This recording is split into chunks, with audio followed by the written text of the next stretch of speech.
Jamaah sekalian dirahmati Allah Subhanahu wa taala, banyak keutamaan-keutamaan yang dijelaskan oleh baginda Rasulullah sallallahu alaihi wasallam tentang salat subuh dan salat asar. Memang dua salat ini adalah merupakan salat yang mendapatkan keistimewaan yang lebih dari salat-salat yang lainnya. Yang pertama adalah salat subuh, yang kedua adalah salat asar. Allah Subhanahu wa taala telah mengingatkan kepada kita semuanya, hafizu 'ala shalawat was salatil wusta. Jaga semua salat. Salat 5 waktu ini harus kita jaga dengan baik dan harus kita lakukan dengan sempurna. Nah, setelah Allah mengatakan semua salat, lalu Allah mengkhususkan was salatil wusta dan salat pertengahan. Nah, jadi merupakan keistimewaan dari salat subuh dan salat asar ini disebut sebagai salatul wusta, salat pertengahan. Subuh itu antara maghrib isya dan antara zuhur dan asar, disebut sebagai salat pertengahan. Asar juga begitu, disebut sebagai salat pertengahan. Berarti kalau asar disebut sebagai salat pertengahan, berarti antara antara subuh dan zuhur dan antara maghrib dan isya. Di pertengahannya adalah asar. Subuh dan asar adalah merupakan salat pertengahan. Yang kedua, ini disebut oleh Rasulullah SAW sebagai salat al-bardain. Dua salat yang waktunya adalah di waktu di mana dalam waktu yang dingin, ya, tidak panas maksudnya. Rasulullah mengatakan man sholal bardain dakhalal jannah. Siapa orang yang melaksanakan dua salat al-bardain, yaitu subuh dan asar, dakhalal jannah, masuk surga, kata Rasulullah sallallahu alaihi wasallam. Yang ketiga, jamaah sekalian, ini salat subuh dan asar disebut oleh Nabi sallallahu alaihi wasallam sebagai salat qabla tulu'i syamsi dan asar qabla ghurubi syams. Subuh sebagai salat sebelum terbitnya matahari dan asar sebagai salat sebelum terbenamnya matahari. Kata Rasulullah SAW, la yalijun nar, tidak masuk neraka, kata Rasulullah, siapa orang yang salat sebelum terbitnya matahari, itu salat subuh, dan orang yang salat sebelum terbenamnya matahari, yaitu salat asar. Jadi salat subuh dan asar disebut oleh Nabi sebagai sebuah suatu salat yang waktunya sebelum terbitnya matahari dan sebelum terbenamnya matahari.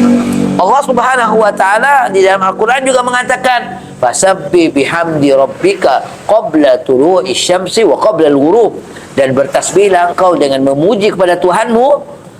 Di antaranya adalah apa? Salat. Kita memuji Allah, kita bertasbih kepada Allah taala. Kapan, kata Allah? Qabla tulu'i syams, sebelum terbitnya matahari, yaitu ada salat subuh. Wa qabla al-ghurub, dan sebelum terbenamnya matahari, yaitu salat asar. Sajian jemaah sekalian rahmati Allah, di antara keutamaan salat subuh dan salat asar ini adalah bahwa salat subuh dan asar adalah saat-saat di mana berkumpulnya dan bertemunya dua kelompok malaikat, yaitu malaikat penjaga malam yang datang di malam hari dan malaikat penjaga siang yang datang di siang hari. Mereka bertemu, mereka berkumpul, yaitu di waktu salat subuh dan di waktu salat asar. Malaikat yang menjaga di siang hari itu datang pada waktu salat subuh, dan mereka nantinya pergi di waktu salat asar. Malaikat yang menjaga di malam hari datang di waktu salat asar, dan mereka pergi waktu salat subuh. Nah, jadi dua malaikat itu bertemu di saat dua salat yang besar ini, yang agung ini, yaitu salat subuh dan salat asar. Dan tentunya jemaah sekalian, datangnya malaikat, hadirnya malaikat waktu salat subuh dan asar ini, mereka mendoakan kita. Mereka mendoakan orang-orang yang salat dengan doa-doa yang sangat istimewa. Mereka mintakan ampun kepada Allah untuk kita. Rabbana wasi'ta kulla syai'in rahmatan wa ilma faghfir lil ladzina tabu wattaba'u sabilaka wa qihim adzabal jahim. Mereka mintakan ampun kepada Allah untuk kita. Mereka juga memintakan agar kita ini selamat dari api neraka. Kemudian malaikat juga mendoakan bagi kita sekalian, bagi pasangan-pasangan kita, dan bagi orang tua kita dan keturunan kita. Lengkap doa malaikat. Ya Allah, masukkan mereka ke dalam syurga Aden yang telah Engkau janjikan bagi mereka. Wa man salaha min abaihim, dan yang orang-orang soleh dari orang tua mereka. Jadi orang tua kita juga mendapatkan doa malaikat berkat kehadiran kita dalam sholat subuh, dalam sholat asar, itu mendapatkan doa malaikat. Kita, orang tua kita, pasangan-pasangan kita, istri atau suami kita, dan keturunan kita. Wa man shalah min abaihim, ya, yang orang tua kita, wa azwajihim, pasangan kita, wa dzurriyyatihim, dan keturunan kita.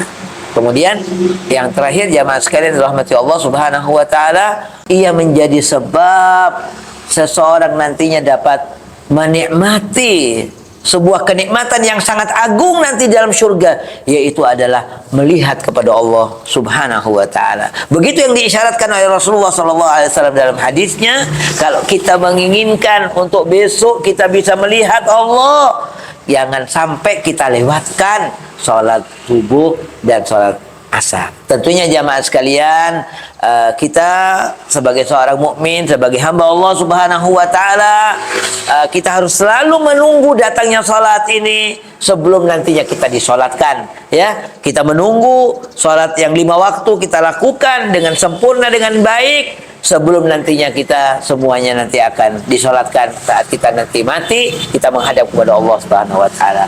Amin ya rabbal alamin. Mudah-mudahan kita semuanya menjadi orang-orang yang ahli salat.